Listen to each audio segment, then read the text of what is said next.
Hello दोस्तों, चलिए आज हम लोग करेंगे ग्रुप डी पर एनालिसिस बेस्ड क्वेश्चन है ये सभी क्वेश्चन। तो अगर आपके आने वाले शिफ्ट में तो जरूर इसको कीजिएगा। फर्स्ट क्वेश्चन से हम लोग स्टार्ट करते हैं। देखिए काफ़ी इंपॉर्टेंट क्वेश्चन है, इस तरह क्वेश्चन एग्जाम में आ चुका है। एक संख्या को 20% बढ़ाया जाता है तो परिणाम में 100 जोड़ने पर योग मूल संख्या के 2 गुना हो जाता है। तो मूल संख्या क्या है? तो देखो पहले संख्या क्या था 20%। 20% का फ्रैक्शन वैल्यू कितना होता है? तो 1/5। तो मान लेते पहले संख्या क्या था 5, नीचे वाला को 5x और 1 जोड़ देंगे तो कितना हो जाएगा 6x था हो जाएगा ना। तो क्या बोल रहा है कि जब 20% बढ़ाया जाता है मतलब 5 से कितना हो गया 6x, तो 6x हो गया, इसमें बढ़ाया जाता है और परिणाम में 100 मतलब 6x में 100 जोड़ देंगे तो जो योगफल होगा वो क्या होगा मूल संख्या का 2 गुना। तो मूल संख्या क्या है 5x, नीचे वाला को मूल संख्या मानते हैं ना। तो ये कितना हो जाएगा 10x हो जाएगा। ठीक है, तो बस पूछा मूल संख्या ज्ञात कीजिए। तो यहाँ पर 6 उधर जाएगा तो कितना बचेगा 4x, यहाँ पर 100 बचेगा, 4 से इसको काट देंगे तो 25 आ जाएगा। यहाँ पर ये किसका आएगा x का वैल्यू। तो हमसे पूछा था मूल संख्या क्या था 5x बोला मैंने जो नीचे में होता है ना। तो 25 इंटू 5 कितना हो जाएगा 125। 125 इसका करेक्ट आंसर हो जाएगा ऑप्शन नंबर डी। ठीक है, आई होप क्लियर होगा। चलिए अगला क्वेश्चन पर आते हैं। अगर आपको PDF चाहिए इसका तो इस टेलीग्राम को जरूर ज्वाइन कर लीजिएगा। टेलीग्राम का लिंक डिस्क्रिप्शन बॉक्स में होगा तो वहाँ से आप लोग इसको जरूर ज्वाइन कर लीजिएगा। चलिए आते हैं अगला क्वेश्चन अपना। अगला क्वेश्चन है, इसको देखिएगा क्या बोला है कि सोहन का मासिक आय 32,000 है, उसका मासिक खर्च इतना है तो बचत कितना होगा। तो रेशियो निकाल लेंगे किससे जा रहा। तो 8 चौका 32, 8 तिरिका 24, मतलब 4 रुपया कमाते थे इनकम है और मासिक खर्च कर रहे 3 रुपया। तो बचा कितना रहे 1 रुपया, कितना से तो 4 से इंटू 100 है ना। तो कितना आ जाएगा 25% है ना। तो ये 25% आ जाएगा। सिंपल क्वेश्चन था, सभी का बन गया होगा। आते हैं अगला क्वेश्चन पर। ये देखिए अगला क्वेश्चन अपना ये रहा। क्या बोल रहा है किसी व्यक्ति की आय और खर्च का अनुपात अपने को दिया हुआ। आय और खर्च का अनुपात यदि उसका बचत, तो देखो ये इसका आय 7 रुपये है कमा रहा और खर्च कर रहा 5, तो बचा कितना रहेगा 2x। तो 2x बराबर मान लेते 2 यूनिट बराबर 4,000 है ना। तो 2 से डिवाइड दे देंगे। तो अपने को क्या पूछा उसकी मासिक आय बताओ। आय कितना था 7 था, तो 7 से गुणा कर दो। तो 2 से काटेंगे तो कितना आ जाएगा 2,000, 2 7 14। तो 14,000 इसका करेक्ट आंसर हो जाएगा ऑप्शन नंबर बी। ठीक है, चलिए अगर वीडियो पसंद है तो वीडियो को जरूर लाइक कर देना और चैनल पर ना तो जरूर चैनल को सब्सक्राइब कर लेना। अगला क्वेश्चन है, क्या बोल रहा है कि एक वस्तु को 20% लाभ पर बेचा जाता है यदि विक्रय मूल्य को 100 रुपये और बढ़ा दिया जाए।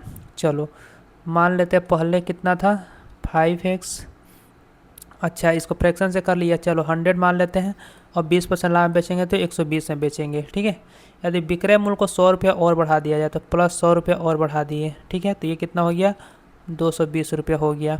ठीक है, तो बोल रहा लाभ 40 हो जाता है, लाभ 40% हो जाता है। ठीक है, अच्छा जी, तो ये क्वेश्चन है नॉर्मल है। तो यहाँ देखो पहले 20% लाभ होता था, अब कितना हो रहा था 40% हो गया। 40% क्यों हुआ ये 100 रुपया बढ़ाने के लिए। तो ये 100 रुपया किसके बराबर होगा, इन दोनों का अंतर कितना है 20%। तो 20 से डिवाइड दो इंटू 100 कर दो, 20 5 100, तो ये कितना आ गया 500। ये क्रय मूल्य आ गया है ना। ऊपर वाला छोड़ दो मेथड, ये तो नॉर्मल ही था। ठीक है, तो ये मेथड से कर लेना। क्या था कि देखो दोनों का अंतर पहले 20% लाभ हो रहा था, अब कितना हो गया 40%। क्यों 40% हो रहा है, क्योंकि 100 रुपया बढ़ा दिया। तो 100 रुपया बढ़ा किसके कारण ये 20%। तो 20% बराबर 100, इसलिए 100 को 20 से भागा दिए और क्रय मूल्य पूछा था। क्रय मूल्य अपने आप में 100% होता था, इंटू 100 कर दोगे। बस सिंपल था क्वेश्चन। ऑप्शन नंबर सी अपना करेक्ट आंसर हो जाएगा। आ जाओ अगला क्वेश्चन देखो। एक दुकानदार किसी वस्तु को 20% 25% की छूट देने के बाद भी 20% का लाभ होता है। यदि वो 44% लाभ कमाना चाहता है तो पहली छूट 20% की रखता है तो दूसरी छूट क्या होगा। तो देखो पहले इन दोनों का सिंगल डिस्काउंट निकालना होगा। तो कितना हो जाएगा 20 + 25 45 है ना। अब 45 में क्या होगा इन दोनों को गुणा करेंगे तो 500 हो जाएगा और माइनस हो जाएगा है ना, क्योंकि डिस्काउंट है तो ये प्लस हो जाएगा, सॉरी तो ये माइनस और यहाँ पर 500 आ जाएगा। 500 डिवाइड बाई 100 करेंगे। सिंगल डिस्काउंट आप लोगों को निकालने आता होगा। तो यहाँ से कितना आएगा 40% का डिस्काउंट मिल रहा है। ठीक है, 40%। तो यहाँ पर CP और MP का रिलेशन होता है, ध्यान रखो 100 माइनस डिस्काउंट परसेंट, और ये होता है 100 प्लस या माइनस। अगर प्रॉफिट होगा तो प्लस, माइनस होगा जब लॉस होगा तो ये प्रॉफिट या लॉस। ठीक है, तो देखो 100 में से कितना का डिस्काउंट यहाँ पर हो रहा है 40%। तो 40 घटा देंगे तो 60 आ जाएगा। यहाँ पर लाभ हो रहा है तो 100 में जोड़ देंगे तो कितना हो जाएगा 120। ठीक है, तो अब क्रय मूल्य तुम्हारा 60 रुपया है, मार्केट प्राइस मतलब अंकित मूल्य 120 रुपया है। बोल रहा है कि उसे 44% लाभ चाहिए। कितना चाहिए? 44% लाभ। ठीक है, तो 60 का 44 सीपी है, लाभ इस पर मिलता है, तो इसका 44% निकालेंगे तो कितना आ जाएगा? हाँ, तो बताओ कितना आएगा? तो यहाँ पर नॉर्मल भी हम लोग कर सकते हैं कि इसका 44%, अच्छा 44% कितना आएगा, तो निकाल लेते हैं 60 का 44%, 60 का 44%, तो 20 तियाँ 60, 20 पाँचे 100, और इसको भागा देंगे तो कितना आ जाएगा? तो 120। अच्छा रेशियो ले ले क्या? कैलकुलेशन तो हो रहा, चलो रेशियो ले लेते हैं, बेकार में कैलकुलेशन क्यों बढ़ाना। ठीक है, तो अगर हम यहाँ पर इसका रेशियो ले ले तो ये कितना आ जाएगा? देखो इसका रेशियो ले ले तो 1:2 आ जाएगा। तो मान लेते हैं सी पी कितना था 1 और एम पी कितना था ये 2, है ना। तो इसको हम अपने मन से 100 भी कर सकते हैं, 2 जीरो, इसको 2 जीरो बढ़ा दो दोनों में, तो रेशियो लिए थे ना, तो इसमें 2 जीरो बढ़ा सकते हैं। अब बोला है कि इसको 44% लाभ पर बेचना है, तो कितना बेचेगा? तो ये 144 में बेचेगा। तो बोल रहा है यदि पहला छूट दिया जा रहा है 20%, 20% किस पर देगा? मार्केट प्राइस पर डिस्काउंट देता है, इसका 20% जब निकालेंगे तो कितना आएगा? 20%, ये 40 आएगा, 40 घटा देंगे तो अभी भी 160 रहा होगा। तो सेकेंड डिस्काउंट कितना देंगे कि उसको 144 में बेचेगा, है ना। तो 160 से कितना कम है? 16 कम है। कितना कम है? तो 16। ठीक है, 16, तो कितना से दिया छूट? 160 से इंटू 100, तो 16 से काटेंगे 10 और 10 से इसको काट दिया तो कितना आ गया? 10%। ये अपना डिस्काउंट आ गया। तो सेकेंड डिस्काउंट कितना था? 10%। ये वाला थोड़ा अच्छा क्वेश्चन था। ठीक है, चलिए अगला क्वेश्चन पर आ जाते हैं। अगला क्वेश्चन क्या है कि एक वस्तु का क्रमिक रूप से 20% और 25% के दो छूट दिया जाता है, तो समतुल्य एकल छूट बताओ, है ना। सिंगल डिस्काउंट बताना, जैसे यहाँ पर था ना दो का 20 और यहाँ 25 का, तो उसी तरह ये वाला दिया है कि इसका सिंगल, इसका निकाल तो 40% आया था, और यहाँ पर भी 20-25 ही है, तो यहाँ पर 40 ही आएगा ना। तो वही क्वेश्चन है, देखो एक बार मैं बता ही देता हूँ। यहाँ पर दोनों छूट है ना, तो छूट मतलब -20%, फिर प्लस नहीं माइनस ही हो, क्योंकि डिस्काउंट है दोनों, ये 25। ठीक है, और माइनस माइनस गुणा करेंगे तो प्लस हो जाएगा। यहाँ पर 20 × 25 डिवाइड बाई 100। ठीक, तो यहाँ पर जोड़ेंगे तो -45, यहाँ पर गुणा कर लेंगे 25 दूना 50, 500 आ जाएगा डिवाइड बाई 100, 2 जीरो से 2 जीरो कट जाएगा। यहाँ पर कितना हो गया? -45, यहाँ पर +5, तो ये कितना हो जाएगा? -40%। माइनस का मतलब क्या हो गया कि छूट दिया जा रहा है ना, डिस्काउंट था, है ना। तो ये कितना आ जाएगा? 40%। क्लियर। चलिए वही चीज़ कर मैंने यहाँ पर डायरेक्ट यहाँ पर लाया था 40, 20, 25 का 40%।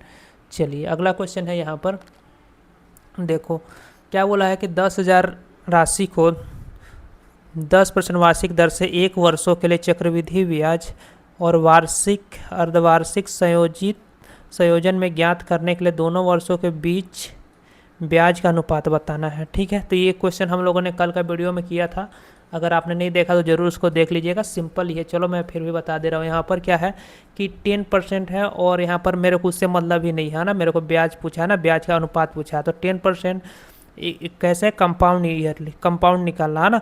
तो एक बार बोला है कैसे, पहले बोला है देख लेते हैं, पहले क्या बोला है कि पहले बोला है वार्षिक, फिर अर्धवार्षिक, तो ईयरली फिर हाफ ईयरली। तो 10% का दर से ईयरली रहेगा तो 10% रहेगा, टाइम कितना रहेगा? 1 ही ईयर रहेगा, लेकिन इस 10% हो ना हाफ ईयरली हो गया तो इसलिए रेट आधा हो जाएगा, तो 10 का आधा 5% हो गया, और यहाँ पर टाइम कितना हो जाएगा? 2 हो जाएगा। ठीक है, 2 ईयर। तो 10% का कितना आएगा? यहाँ पर 1 साल का इंटरेस्ट 10% ही आएगा। यहाँ पर कितना आएगा? तो यहाँ पर आ जाएगा ये कितना? 5 5 10 और 5 का स्क्वायर 25, मतलब सक्सेसिव लगा देंगे जो फार्मूला यहाँ पर लगाए थे, तो 10.25 आ जाएगा, है ना। तो बस इसको सॉल्व कर देंगे, रेशियो निकालना था इन दोनों का, तो अपना आंसर आ जाएगा, है ना। तो देखो रेशियो कैसे निकालोगे, ये परसेंटेज से परसेंटेज तो कैंसिल हो जाएगा, पॉइंट कटेगा तो नीचे में 2 जीरो आएगा, तो 2 जीरो यहाँ पर ला देंगे। 25 से काटेंगे 4 बार में, 40, 25 से 41 बार, तो 40:41, है ना। कहाँ है? ऑप्शन नंबर ये सी अपना करेक्ट आंसर हो जाएगा। ठीक है, चलिए अगला क्वेश्चन पर आ जाते हैं। अगला क्वेश्चन अपना ये रहा कि 15,000 रुपये की राशि 20% वार्षिक रूप से 2 वर्षों का चक्रवृद्धि ब्याज निकालना है। तो देखो 20% सक्सेसिव लगा लो तो कितना हो जाएगा? तो यहाँ पर 20 44% होगा, या इसका 44% डायरेक्ट निकाल देंगे। चलो मैं बता दे रहा हूँ, 20 और 20 +20 × 20 डिवाइड बाई 100, 2 जीरो से 2 जीरो कर देंगे तो ये कितना आ गया 44%, है ना। याद भी होना चाहिए 20% का 2 ईयर्स का सक्सेसिव कितना होता है, तो ये 44 होता है ना।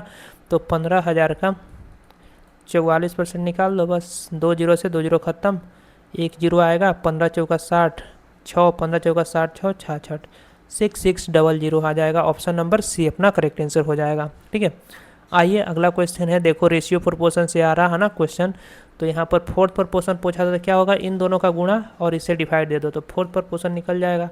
क्या था कि 1.2 इंटू 15 डिवाइड बाई 0.8, तो पॉइंट से पॉइंट दोनों कैंसिल हो जाएगा, 4 दूना 8, 4 तियाँ 12, और तो यहाँ पर कितना हो गया 15 तिया 45 डिवाइड बाई 2, 22.5 ऑप्शन नंबर सी।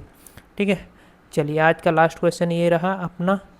इसको बताइएगा एक कार 60 किलोमीटर प्रति घंटा से इतना किलोमीटर की चाल से तय करती है ना, 60 किलोमीटर की दूरी, और उसके बाद 90 किलोमीटर 45 किलोमीटर चाल से तय करती है, तो औसत चाल बताना है। तो टोटल डिस्टेंस कितना गया, एक 60 और 90 टोटल हो गया 150, और 60 किलोमीटर जा रही है कितना के स्पीड से 30 से, और यहाँ पर 90 जा रही है कितना 45 है, तो इससे काटेंगे तो ये 2, इससे भी काटेंगे तो 2, तो कितना आ गया 150 बटा 4, 4 से इसको काटो, 4 तियाँ 12, ठीक है, 4 7 28, 37 से स्टार्ट होने का 37.5 ऑप्शन नंबर सी में है। ठीक है, तो आई होप आप लोग को वीडियो पसंद है, वीडियो को जरूर लाइक कर दीजिएगा, चैनल पर तो जरूर सब्सक्राइब कर लीजिएगा। मिलते हैं अगले वीडियो में, तब तक के लिए बाय।